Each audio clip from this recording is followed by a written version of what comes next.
In the early 17th century, the lands of Eastern Europe were torn apart by religious division.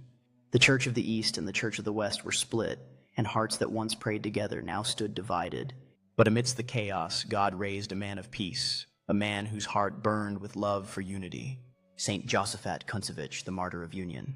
Josaphat was born around 1580 in Vladimir Volhynia, a region that is now part of modern-day Ukraine. His family was of the Eastern Orthodox faith, deeply devout and devoted to the traditions of their church. As a young boy, Josaphat was unusually pious. He would spend hours in prayer and was often found in church even when no one else was there. When he heard the priest read the Passion of Christ, he felt something stir deeply in his heart. From that moment, he longed to dedicate his life completely to Jesus. At a time when the Union of Brest sought to bring Eastern Christians back into communion with Rome while preserving their beautiful Byzantine traditions, Josaphat heard the voice of God calling him to serve the church. He joined the Basilian Monastery of the Holy Trinity in Vilnius, Lithuania, where he became a monk, adopting a life of strict discipline, fasting, and prayer. His humility, gentleness, and deep knowledge of Scripture drew many to him, and his love for the poor was extraordinary. He gave away everything he had, often going hungry so that others might eat. Josaphat's mission was clear: to heal the wound of division between the Eastern Orthodox and the Roman Catholic Church. He became a tireless preacher, calling his brothers and sisters to unity, not by force but through love, patience, and truth. Many hated him for this. Some accused him of betrayal, others plotted against him. But Josaphat never wavered.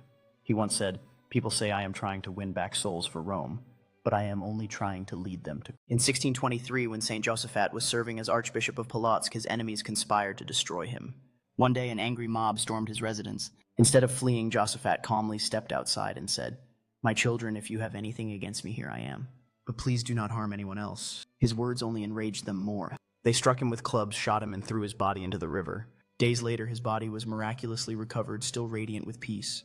His blood had been shed for the unity of the Church, and his sacrifice became a seed of reconciliation that would bear fruit for centuries to come.